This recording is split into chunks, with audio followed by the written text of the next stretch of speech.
Okay, so now we'll discuss the assumptions. Acha, I'll tell you why do you call assumptions. Assumptions, or it's called kinetic theory of an ideal gas. Theory of an ideal gas. Assumptions or kinetic theory of an ideal gas means what properties when you see in a gas you will call it ideal. Now we call it assumptions because देखो 100% ये properties किसी gas real gas के लिए possess करना is fairly impossible. ठीक है, जिस तरह मैंने आपको कल कहा था कि it's almost fairly impossible for any human being to be perfect. But अगर मैं कहूँ कि यार आपके अंदर ये सारी properties होनी चाहिए, तो मैं more or less assume ही कर रहा हूँ ना. For example, मैं आपसे कहता हूँ आप झूठ ना बोलें बिल्कुल. अब यार ये assumption ही होगी ना कि आप सारी जिंदगी झूठ ही नहीं बोलेंगे, कभी ना कभी तो बोल देंगे. लेकिन अगर 99% आप सच बोलते हैं तो हम ये कहेंगे यार ये ऑलमोस्ट आइडियल ही है. तो इसलिए assumptions कह रहा हूँ because no real gas can perfectly follow all these conditions. ठीक है, चलें. पहली assumption या समझें पहली वो खासियत क्या है जो उसको आइडियल गैस बनाती है. सर आइडियल गैस के अंदर the key point is there are no forces. Now I'm not writing negligible, I'm not writing weak, I'm writing an absolute word no. ठीक है, forces between gas particles.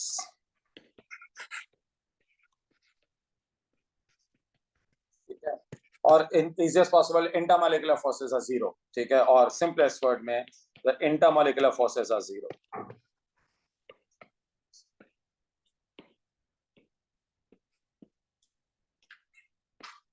No force.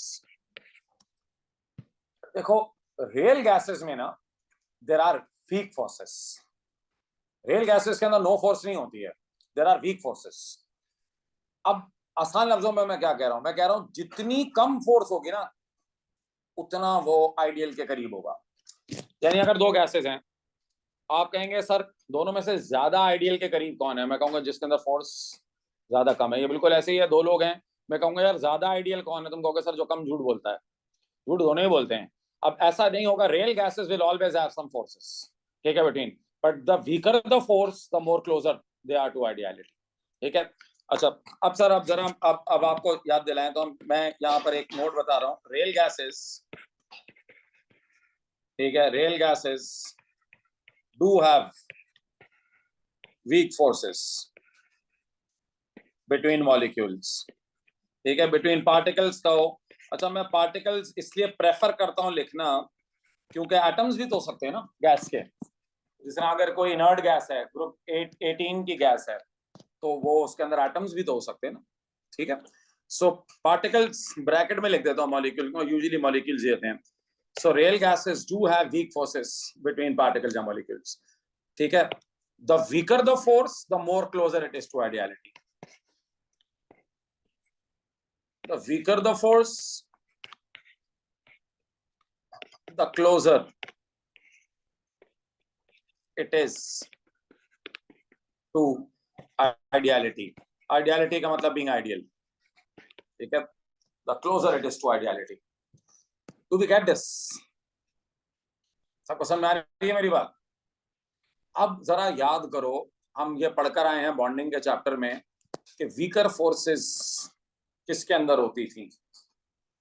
याद करें.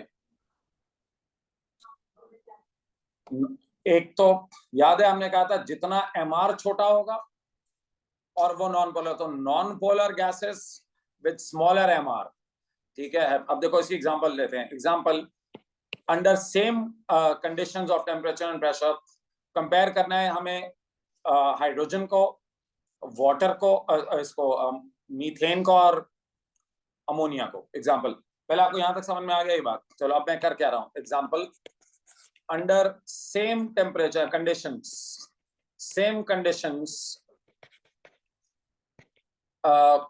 we have, हमारे पास तीन gases हैं. we have H2 gas, ठीक है, CH4 gas and ammonia gas.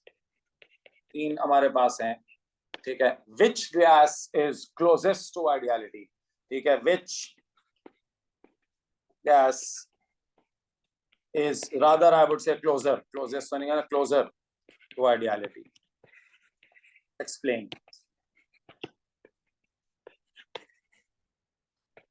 ठीक है। Under same conditions, under same conditions, ठीक है। सर सिंपल है ना, कंडीशन सेम है, इसका मतलब है ना टेम्परेचर का फर्क है ना प्रेशर का फर्क है। तो आप देखेंगे द स्ट्रॉन्गेस्ट फोर्स किसमें और वीकेस्ट फोर्स किसमें। जिसमें वीकेस्ट फोर्स होगी सर आप हर क्लास में देर से आ रहे हैं। अच्छा, मैथ्स की वजह से देर से आपके, अच्छा मैथ की वजह से। वो कितने बजे ऑफ करते हैं? तो फिर कहाँ हज पे चले आते हो? और कौन आता है सर मैथ की क्लास से? सर आप भी आते हैं? आप भी आते हैं तो काफी जल्दी आते हैं। नहीं सर आप शुरू से आए हैं, घूमने मत निकला करो ना, सीधे तरह जाया करो। चलो अब देखो सर, अब इसके अंदर देखिए ये नॉन पोलर है, क्या ख्याल है? नॉन पोलर है, एमआर कितना है इसका? 2। ये भी नॉन पोलर है, याद है, we done that in bonding.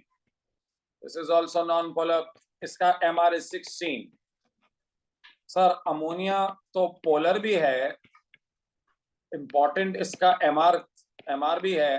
MR इतना सच इंपॉर्टेंट नहीं है क्योंकि अमोनिया और मीथेन के एमआर में कोई बहुत सिग्निफिकेंट फर्क नहीं है। But you remember these two, इनकी जो टाइप ऑफ फोर्स होती है वो कौन सी होती है? IDID, induced dipole dipole attraction, major forces होती हैं, आईडीआईडी फोर्सेज होती हैं।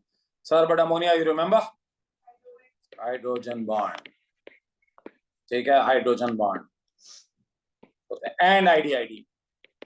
आईडीआईडी तो सब में ही होती हैं, वो I have been telling you. Sir so according to this theory the weakest intermolecular force would be non-polar with least MR, ठीक है। So weakest, इसके अंदर आप कहेंगे therefore weakest intermolecular force is in hydrogen, in H2, ठीक है। Due to वजह, due to smallest MR and being non-polar. So क्योंकि इसमें weakest हैं, so closer to ideality, so it is closer to ideality, ठीक है, ideality compared to CH4। अच्छा मैं बल्कि लिख कंपेयर टू ना, फॉलोड बाय, उसके बाद सेकंड नंबर पे क्या होगी? Followed by CH4 and then NH3। समझ गए? सो इसमें जो वीकेस्ट इंटरमॉलिक्यूलर फोर्स है वो क्योंकि हाइड्रोजन के अंदर है, इसीलिए वो सबसे क्लोजर टू आइडियलिटी है। उसके बाद जरा स्ट्रॉन्गर फोर्स जो है वो मीथेन में है because of the larger MR, and you guys know hydrogen bonding is very strong compared to IDID forces. Hydrogen bond are pretty strong, therefore हम ये कहेंगे कि हाइड्रोजन बॉन्ड।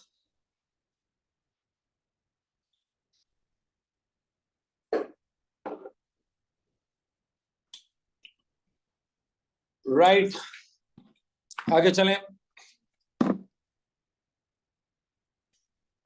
35 मुझे याद दिला देना, फिर क्वेश्चन डिस्कस करेंगे। ओके अच्छा, ये हो गया फर्स्ट अजम्पशन या फर्स्ट प्रॉपर्टी कह लीजिए, फर्स्ट इसका जो पॉइंट है। सेकंड, अब अच्छा पहले तीन जो है ना बहुत ज्यादा इंपॉर्टेंट है। मैं हमेशा बच्चों से कहता हूँ कि पहले तीन जरा ज्यादा मेजर पॉइंट्स होते हैं, तो अगर एग्जामिनर कहना राइट एनी टू, तो आप पहले तीन में से कोई दो लिखना प्रेफर करें, क्योंकि आखिरी दो जो है ना वो इतने कोई मजे के पॉइंट्स नहीं है, बड़े जेनेरिक किस्म के हैं वो। चलो सेकंड, पहला असम्पशन सबको क्लियर हो गया? अच्छा अब आ जाओ सेकंड पॉइंट पे। सर सेकंड पॉइंट ये कह रहा है अच्छा, लिखने का तरीका जो है ना वो उसका ऐसा है कि लगता है पता नहीं क्या बोल रहा है, लेकिन है बड़ी आसान बात, मैं बता देता हूँ। फर्स्ट और सेकंड लिंक भी है, ठीक है। The volume of the gas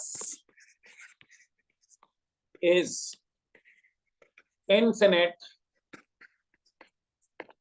compared to the volume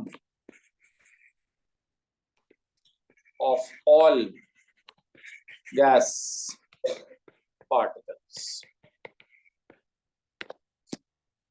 The volume of the gas is infinite compared to volume of all gas particles. ठीक है। अच्छा सर, इसका आसान लफ्जों में मैं आपको I'll explain you. मैं आपसे ये कहूं कि इस कमरे में, this room that we are sitting in, let's suppose we have a cube का रूम, एक क्यूबिक रूम है, और and I ask you guys के इसमें आपके पास you have n number of gas particles, ठीक है, n number of gas particles हैं, each of radius small r, ठीक है। n number of gas particles हैं, you have n, ठीक है, number of gas particles, each of radius, हर एक का रेडियस r है, ठीक है। और इसका जो पूरा, ठीक है, v is the volume of the cube, ठीक है, v is volume of cube,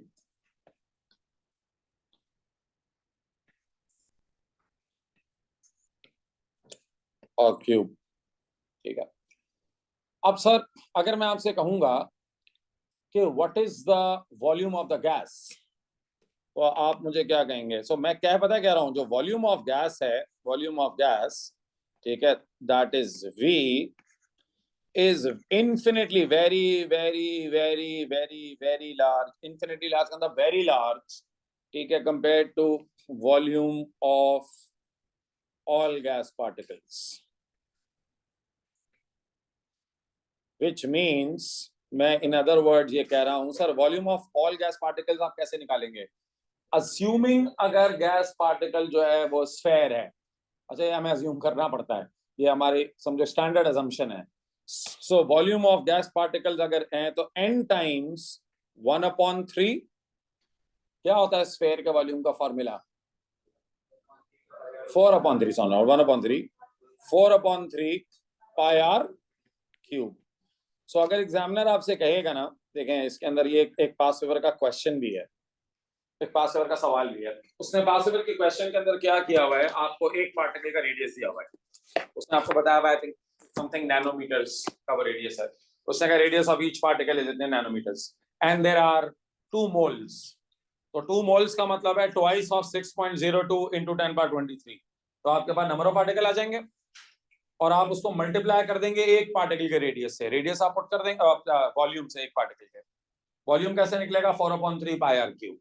यहां से आप मल्टीप्लाई करेंगे इसको तो आपके पास volume of all gas particles आ जाएगा। और वॉल्यूम ऑफ द गैस किसके बराबर होगा?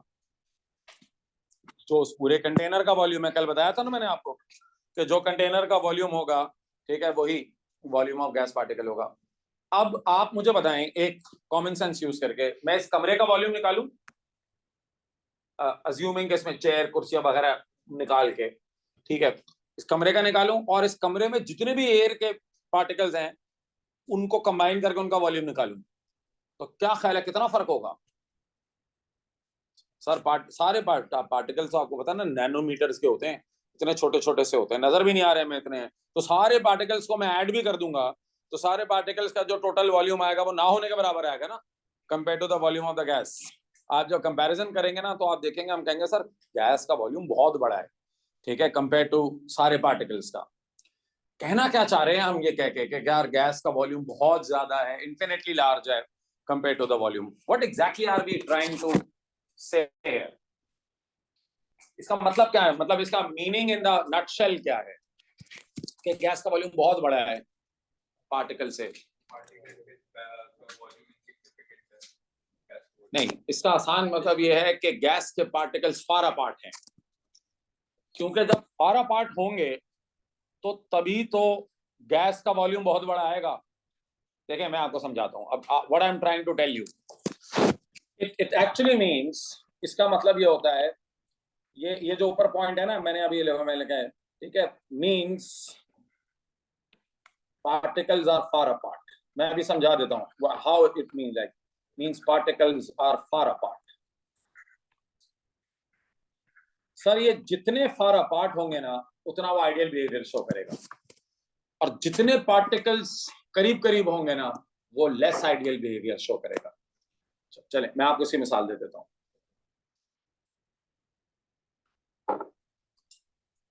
Suppose you have a huge container with 10,000 particles. मिसाल ऐसी दे रहा हूं, सर आपके पास एक बड़ा कंटेनर है, सपोज करें बड़ा कंटेनर है, उसके अंदर आपके पास 10,000 पार्टिकल्स हैं, बड़ा कंटेनर है, ठीक है, n number of particles, any number, n number of particle हैं, काफी सारे पार्टिकल हैं इसके अंदर, एक बड़ा कंटेनर है, पार्टिकल्स हैं इसके अंदर। आपको पता है ना पार्टिकल्स इवनली स्प्रेड आउट हो जाते हैं, n पार्टिकल्स हैं। कंपैरेटिवली तुमने एक छोटा सा कंटेनर ले लिया, इतना सा डब्बा ले लिया, और वही गैस इसके अंदर डाल दी,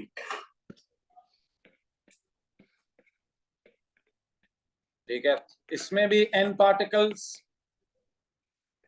इसमें भी n पार्टिकल, दोनों के अंदर n पार्टिकल डाल दिया आपने, यानी वही पार्टिकल आपने जो है ना उठा के इसमें भी डाल दिए, n नंबर ऑफ पार्टिकल इसमें भी डाल दिए, इसमें भी n पार्टिकल्स, उसमें भी n पार्टिकल्स।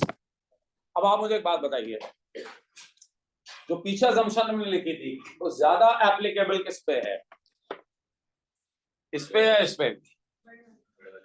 क्यों? क्योंकि इसके अंदर जो वॉल्यूम ऑफ द गैस होगा वो जाहिर है बहुत बड़ा है कंपेयर टू वॉल्यूम, लेकिन इसके अंदर तो वॉल्यूम ऑफ द गैस भी छोटा हो गया ना।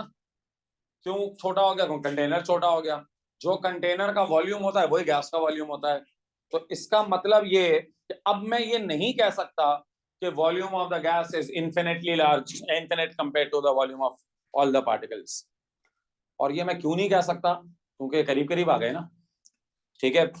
तो इन अदर वर्ड्स, ये वाला जो पॉइंट है ना, मैं फिर रिपीट कर रहा हूं, जब आप कहते हैं ना the volume of the gas is infinite compare to the volume of the gas particles, indirectly मैं आपसे ये कह रहा होता हूं कि दे आर फार अपार्ट। तो जितना वो फार अपार्ट होंगे उतना वो आइडियल बिहेवियर के करीब होंगे, जितना वो क्लोज होंगे उतना वो लेस आइडियल बिहेवियर शो करेंगे। तो हम इसके अंदर हम कहेंगे मोर आइडियल, ठीक है, क्लोजर टू आइडियलिटी। ये क्लोजर टू आइडियलिटी होगा, क्यों होगा? Because particles are far apart.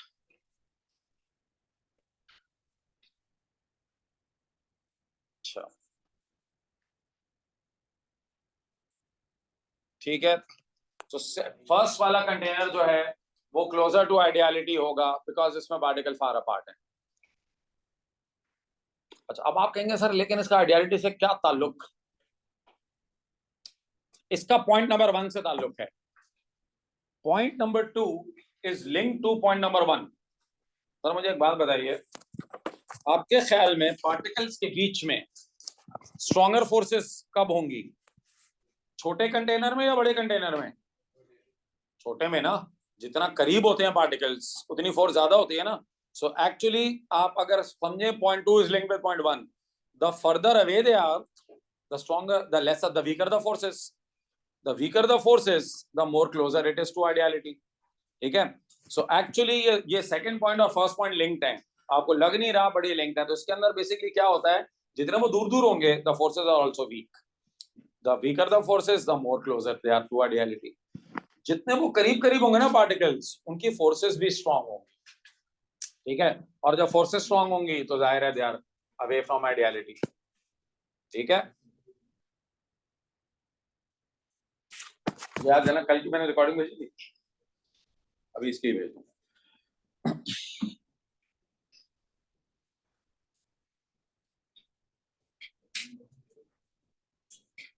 ठीक है बच्चों,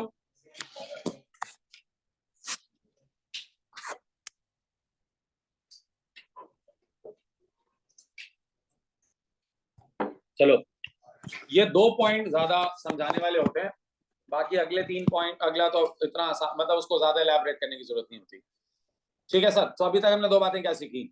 अगर पार्टिकल्स के बीच में बिल्कुल भी नो फोर्स होगी, तो हमने पहले बात पढ़ी, अगर पार्टिकल के बीच में फोर्सेस नहीं होंगी तो वो हम कहेंगे वो आइडियल बिहेवियर शो करती हैं। तो पहला पॉइंट हमने कहा था, there are no forces between particles, the gas is ideal.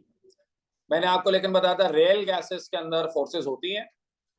अगर आपसे पूछा जाएगा ज्यादा करीब कौन होगा आइडियलिटी के, तो आप कहेंगे जिसमें सर वीकर फोर्सेस होंगी, और वीकर फोर्स किस में होंगी वो हमें पता है, हमने उसकी एग्जांपल अभी कर ली।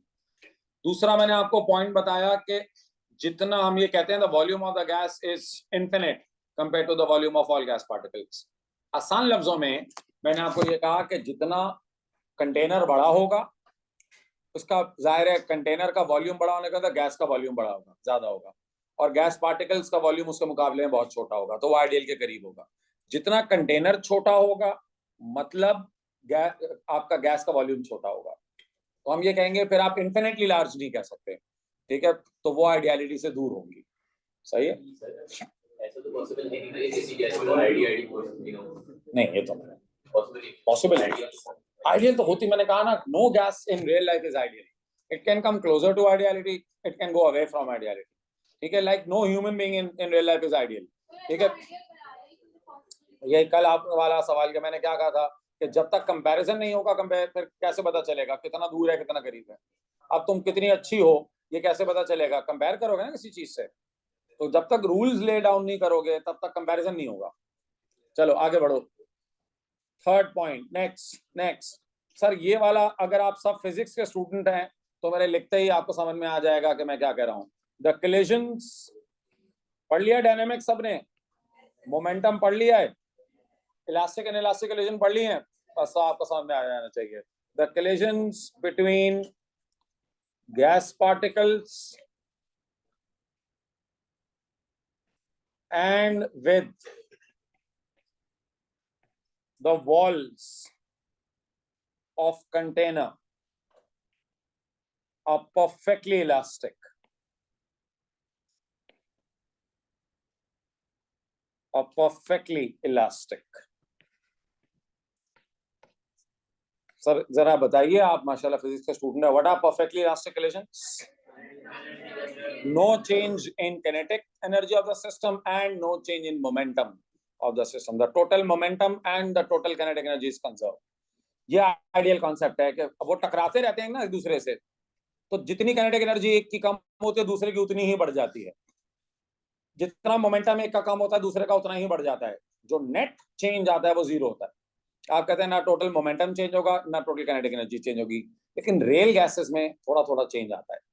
अब देखो, जितना ये कम चेंज आएगा ना उतना वो आइडियलिटी के क्लोजर होती है, जितना ये ज्यादा चेंज आएगा उतना वो आइडियलिटी से दूर होती है, ठीक है। So say if there is a large change in kinetic energy of the gas particle, so आप कहेंगे it is close, it is away from ideality. If there is a small change in kinetic energy of gas particle, आप कहेंगे it is relatively nearer to ideality, ठीक है, that's how it is. चलो, अब मैंने आपको कहा ना इनको ज्यादा समझाने की जरूरत नहीं होती। फोर्थ पॉइंट, अच्छा यार पहले 3 ना अच्छे पॉइंट्स हैं, बाकी फोर्थ फिफ्थ जो है ना ऐसी बजरा एक इतना वो मजे के नहीं है सर।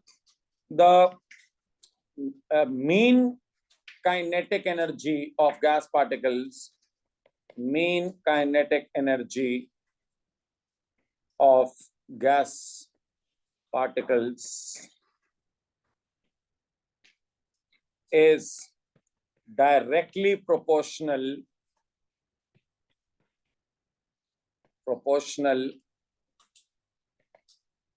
to thermodynamic temperature. अच्छा, यहाँ थर्मोडायनेमिक लिखना जरूरी है, थर्मोडायनेमिक का कल मैंने तुम्हें बताया भी था, मतलब इन केल्विन्स। सेल्सियस से करोगे ना तो प्रोपोर्शनली निकलेगा, इसीलिए थर्मोडायनेमिक लिखना जरूरी है। The mean kinetic energy of gas particles is directly proportional to thermodynamic. अब रियल गैसेस के अंदर क्या होता है कि वो 100% प्रोपोर्शनल नहीं होती, ठीक है, 90% होती हैं लेकिन 10% नहीं होती प्रोपोर्शनल। सो फिर लेकिन जिसके अंदर जितना प्रोपोर्शनल होगा उतना वो आइडियलिटी के करीब होगा। लास्ट पॉइंट, ठीक है, गैस पार्टिकल्स आर, ये तो सबको पता होता है। अच्छा, जिसको कुछ नहीं आता ना वो ये वाला पॉइंट लिख कर आ जाता है, gas particles are in continuous random and haphazard. Haphazard का मतलब पता है ना? हैपहैज़र्ड का मतलब होता है भागते रहते हैं इधर उधर। हैपहैज़र्ड मोशन यानी आप प्रिडिक्ट नहीं कर सकते कहा किसके बाद क्या आ जाएगा, इधर उधर भागते रहते हैं। Continuous random and haphazard motion.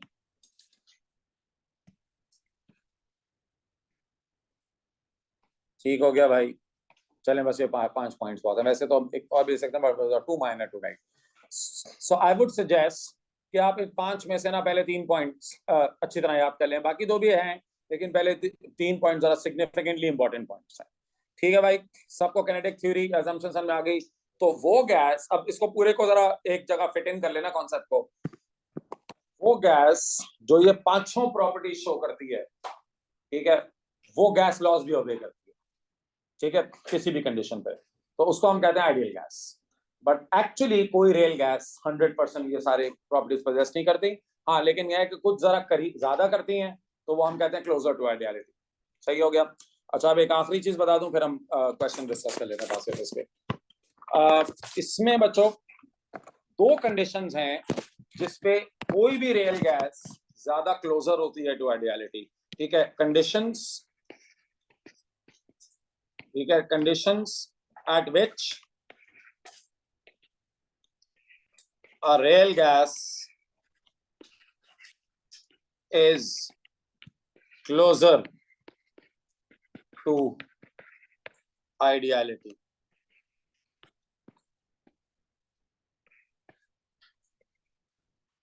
जैसे आपके लिए मैंने बताया था रमजान और नमाज का वक्त, ठीक है, तो आप क्लोजेस्ट होते हैं आइडियलिटी से जब रमजान के अंदर नमाज का वक्त होता है। कैसे अच्छे बन के टोपी वोपी पहन के जुम्मे की नमाज में रमजान में जाते हो, जैसे तुमसे बड़ा आज ही कोई नहीं है। ठीक है, इसी तरह गैस के लिए भी 2 कंडीशंस होती है, एक टेम्परेचर और एक pressure. Now you have to use a general word, high low, high and low. So I am telling you temperature, pressure, high low, ये 2 पॉसिबल वर्ड्स हैं। बताओ टेम्परेचर क्या होना चाहिए, हाई या लो? सोच कर जवाब देना, जो भी जवाब दो, नहीं तो क्या नहीं मारो बाहर सोचो, बोल लो अबे भाई बाजार से सोचो। उन कंडीशंस में वो प्रॉपर्टीज के वो करीब होगा या लो टेम्परेचर। चले मैं एक और हिंट दे देता हूं, जिस कंडीशन में पार्टिकल सबसे दूर होंगे उस कंडीशंस के अंदर वो आइडियल के करीब होगा। सर हाई टेम्परेचर पे दूर होंगे ना, जितना टेम्परेचर ज्यादा होगा काइनेटिक एनर्जी ज्यादा होगी पार्टिकल्स की, जब काइनेटिक एनर्जी ज्यादा होगी तो वो दूर जाएंगे। ठीक है, तो टेम्परेचर जितना हाई होगा उतना ज्यादा हैपहैज़र्ड मोशन होगा।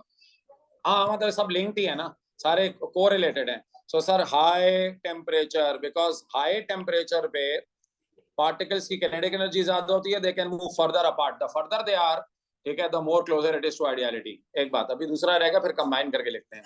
सर अगर प्रेशर हाई, टेम्परेचर हाई हो तो सोचो प्रेशर को क्या होना चाहिए, लो प्रेशर, क्योंकि जितना कम प्रेशर होगा वो दूर जा सकेंगे, जितना हाई टेम्परेचर होगा। और देखो एक पिस्टन है, अब अगर एक पिस्टन का ना मैं प्रेशर बढ़ा के रखूं तो फिर पार्टिकल दूर तो नहीं जा सकते ना, लेकिन अगर प्रेशर कम कर दूंगा तो वो पिस्टन को धक्का देके दूर चले जाएंगे। तो जितना लो प्रेशर होता है और जितना हाई टेम्परेचर होता है, गैस क्लोजर होती है टू आइडियलिटी।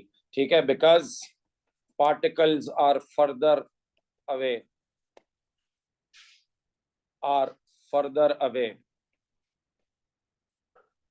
ठीक है, and are closer to ideality.